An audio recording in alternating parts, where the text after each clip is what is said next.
We're at 88 degrees. It's been a toasty day, but with the winds staying pretty steady, anywhere between 5 to about 15 miles per hour, that has kept it feeling comfortable, especially if you've been outside for a good portion of the day. We're at 87 in Madisonville, 88 in Owensboro, and 89 in Henderson. Outdoor activities, it is going to be nice and warm. As we get closer to the evening hours, I do think that it will get more comfortable. Temperatures will start falling back into those upper 70s and lower 80s. Satellite and radar, dry skies, very quiet and tranquil. It's been like that all day long, and as you saw over the weekend, very quiet. We're going to keep that rolling through pretty much the entire week. We're not really going to be seeing much changes other than maybe some clouds and then winds continuously coming out of the north and east, which will possibly bring us a little dip in temperatures through the late part of the week, but nothing drastic. So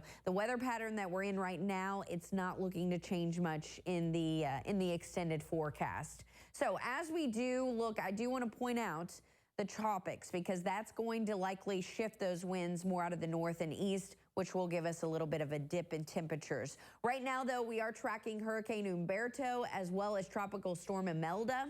So what's going to happen is these two are basically in a tug-of-war match out in the Atlantic, and Humberto is actually going to win out. A Category 4 hurricane, a major hurricane right now, that's going to actually pull Imelda away from the United States, and both of them are going to go back out in the Atlantic. Good for us.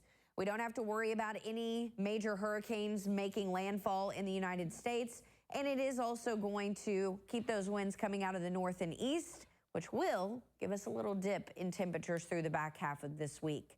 But like I said, nothing drastic. Tomorrow morning, we'll start out in those upper 50s, lower 60s. It's going to feel pretty comfortable in the morning. That's the time you want to get out, especially if you don't want to deal with the heat in the afternoon. Tomorrow, we're going to do it all over again. Highs in those mid to upper 80s. It's going to be a pretty simple forecast over the next several days. Lots of dry time and temperatures trending above normal. As we go into Wednesday, we may see temperatures drop off a little bit more toward the mid 80s, and that'll continue through the back half of this week. But overall, it's going to be dry and hot.